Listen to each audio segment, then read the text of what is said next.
This is the Samsung Galaxy Note, a 5.3-inch device. I'm calling it a device because I don't know whether it's a phone, a smartphone, or a tablet. And Samsung is actually using that in their marketing materials. Is it a phone? Is it a tablet? Nope, it's a Galaxy Note. Well, we'll talk a little bit more about that later. It's a 5.3-inch display, so it's a really massive phone. You know, just like the Razr, I can completely hide my hand behind it. So yet it's not large enough to be a full-scale tablet. 5.3-inch display, Super AMOLED display. So this is the largest Super AMOLED display on the market today, which is pretty cool.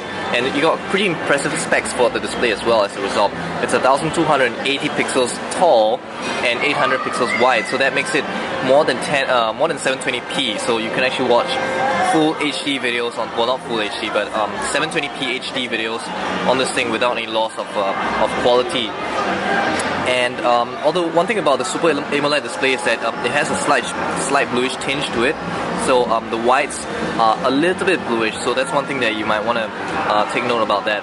There are capacitive buttons at the bottom, and they are backlit, although the lights disappear very fast, so they're black. The phone is black, and when the backlight disappears, the button disappears as well. So you know, of course, you know, after a while you'll definitely remember that the contextual menu button is on the left and the back button is on the left, on the right, so shouldn't be too much of an issue. It's really thin as well, though, so which is good. I guess, you know, since the phone is so big, they can spread out all the parts.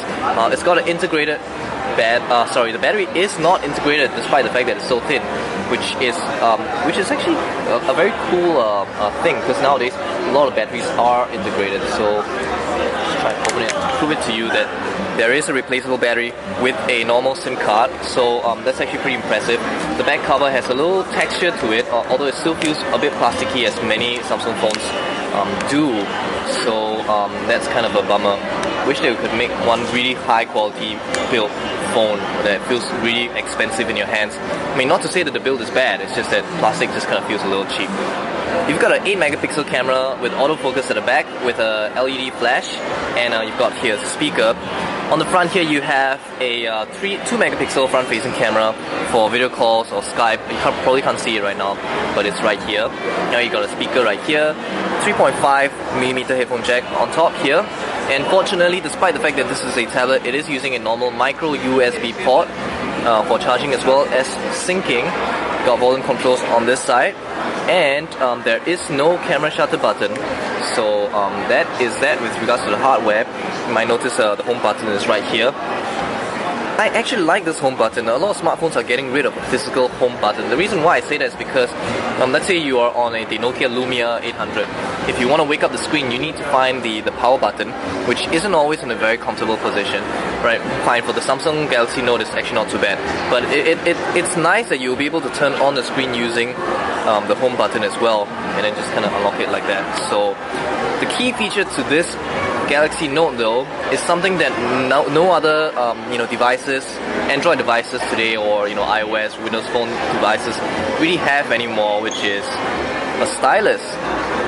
And I know it's kind of weird, like, why do they have a stylus? The whole idea is that the Galaxy Note is kind of designed to be a mini notebook, like your notepad for you to take down notes and things like that. And this isn't, remember, this screen is still a capacitive screen, so this isn't, your toothpick type of styluses that you used to remember back in the Palm days, right? Oh man, I'm so sorry. I feel so sad for Palm, by the way, just mentioning that name. I kind of miss them. But anyway, this is a full Wacom type of pen, right? We're not sure whether is it done by Wacom. It most probably is. This is an electromagnetic pen, so let's see if I can actually show it to you. So here you have the stylus, and this is the same stylus the same type of stylus you found on the HTC Flyer. So it has a button here, and it has a little tip here, and this is a pressure sensitive tip. So this is an electromagnetic pen that gets powered when it's near the display. In other words, there's no batteries required, unlike the HTC Flyer, which requires you to buy this really strange 4A batteries I've never even seen before. Right, this one actually uses electromagnetic to charge itself, and because of this little nib here, it does provide pressure sensitive functionality. And this little button is a gesture button that allows you to, when you press and hold it and draw a certain gesture on the screen, you can do actions such as bring up the contextual menu or the back button, which I'm going to show you right now. So here you have the note-taking application, and so I'm just going to erase this, and you can see that if I draw, there is pressure sensitivity, so the harder I press it on the screen, the thicker the ink. I can let go a little bit, it becomes thin, and it can become thick again. So it is a pressure sensitive pen, which is very, very nice. Right, using the gesture button, so I can just push this button, I can press this, and it will go, that's the back button. Right, at any point on the screen, again the gesture button, I just kind of pull up and the contextual menu comes up. It is a little bit difficult to reach for the gesture button because the button is so flat.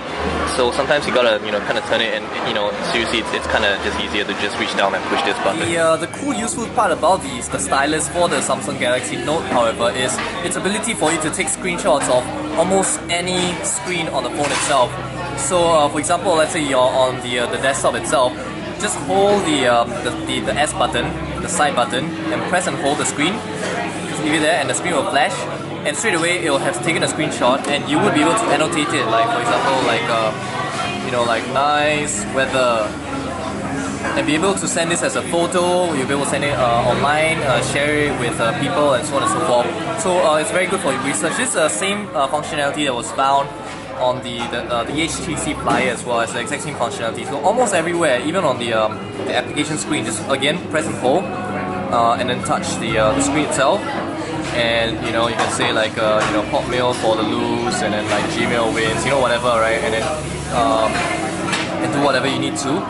Likewise, the same for the web browser itself. Okay, annotate any website. So I'm just gonna do that. See, one of the issues with this button is it's a bit hard to find. So thin. Right, and you can do any type of annotating. So I'm gonna do a red line.